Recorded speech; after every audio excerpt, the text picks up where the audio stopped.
Hi boys and girls.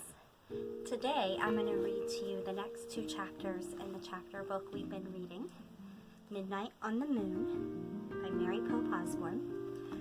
Last time I read we made it to chapter 6 and in chapter 6 Jack and Annie were on the moon. They had driven a moon buggy across the moon and then they were on their way back because there was a moon man they came across. And the moon man had gotten to them. So we don't know where the moon man is, do we? Yeah. Can you say hi, boys and girls? Hi, boys and girls, and I got my rainbow club. All right. And we're reading today from this blanket fort. The boys and I made a blanket fort from our PTO challenge of making a blanket fort, and they were sitting in here and reading in it. And we thought we would read to you from in here. It's really fun. So you should try making a blanket fort and reading in it. So I'm going to read to you in here. Chapter. Okay.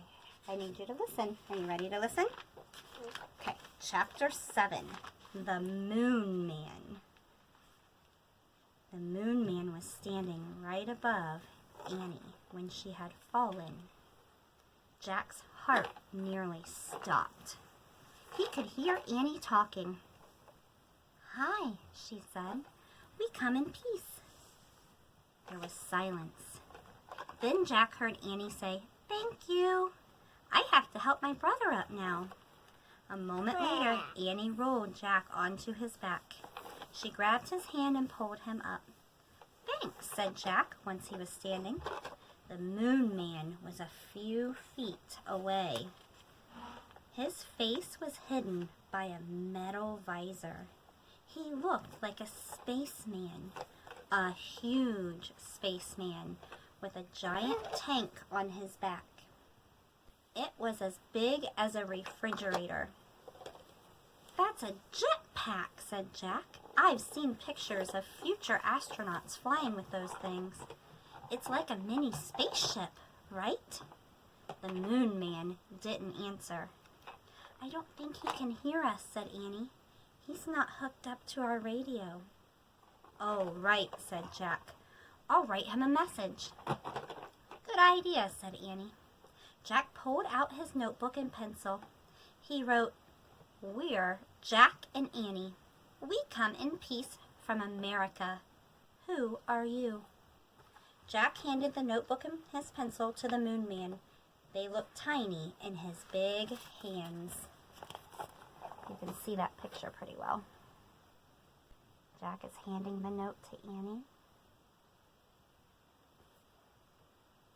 No, not to Annie. He's handing the note to the Moon Man, isn't he? The Moon Man looked down at the message. He looked at the tiny pencil. Then he turned the notebook over. Look. Jack and Annie watched as the Moon Man put the pencil to the paper. He was writing something very carefully. Finally, he gave the notebook back to Jack.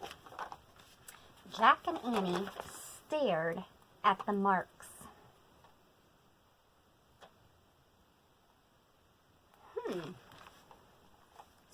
"Stars," said Annie. "He drew stars." I love stars. "Maybe it's a space map," said Jack. "Space map?" said Annie. "Hey, Jack! Map starts with M." "Oh, wow," said Jack. "This must be the fourth M thing." Hi, boys and girls. Okay. "Let's ask him what his map means," said Annie. She turned around. "We'll never know now," she said. "Why?" Jack looked up from the map. Hello, Mom. I can see "That's you. why," Annie pointed. The Moon Man was flying over the mountains.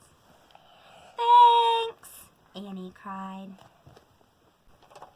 Chapter 8. One star to another. Who was that guy? Said Jack. What does his map mean? I don't know, said Annie, but let's see if it works. Jack took a deep breath. Yeah, we better hurry back. I think I'm running out of air. It feels harder to breathe. For me too, said Annie. Go slow. Don't breathe too much, said Jack. He and Annie took long, floating steps toward the moon base. Jack held his breath as if he were underwater. By the time they got to the white dome, he was ready to burst. Annie pushed a button beside the huge door. It slid open. They hurried into the airlock. The door closed behind them, and the door to the hallway opened. Jack opened the visor of his helmet. He took a long, deep breath and let it out. Let's get out of these suits, said Annie. Good idea. Jack was dying to free his arms and legs. As they moved clumsily into the spacesuit storeroom, Jack felt heavy again. He and Annie unlocked each other's helmets, gloves, and boots and pulled everything off. Then they stepped out of their bulky suits. Whew, said Jack.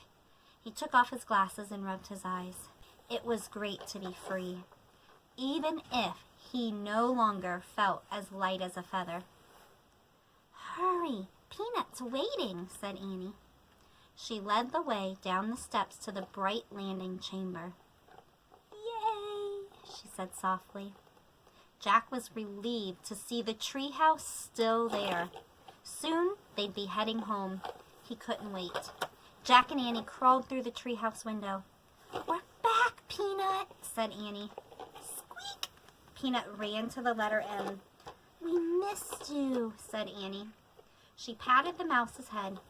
We met a moon man. Sorry, Peanut, but you have to move, said Jack. We have to put the map on the M. Annie gently lifted the mouse off the M. Jack tore the star map out of his notebook. He placed it on the M next to the mammoth bone, the mango, and the moonstone. He sighed, then sat back on his heels. Hand me the Pennsylvania book, he said. They needed the Pennsylvania book to get back home. There was silence. Jack turned and looked at Annie. It's not working, Jack, she said. The book's not here. What? Was the map the wrong thing? They looked around the treehouse. It's definitely not here, said Annie. Oh no. Jack's heart sank. He picked up the star map and stared at it. Squeak! Squeak! Peanut jumped out of Annie's arms and scurried back to the letter M. I've got an idea, said Jack. He reached into his pack and took out his pencil. What are you doing? Said Annie. You know how you draw a constellation? Said Jack. You connect all the stars. What happens if we try that? He drew a line from one star to another. He kept drawing until all the stars were connected.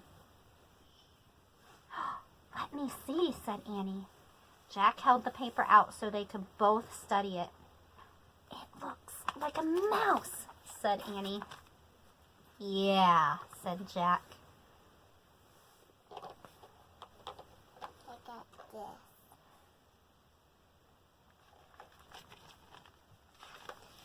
Is there such a thing as a mouse constellation? Said Annie. I don't think so, said Jack. Squeak! Annie and Jack looked at Peanut. She was standing on the M. Oh, wow, Jack, Annie whispered. I think I know what the fourth thing is. Jack grinned. Me too, he said. It's a mouse, they said together. Squeak, squeak. Maybe the spell is moonstone, mango, mammoth bone, mouse, said Annie.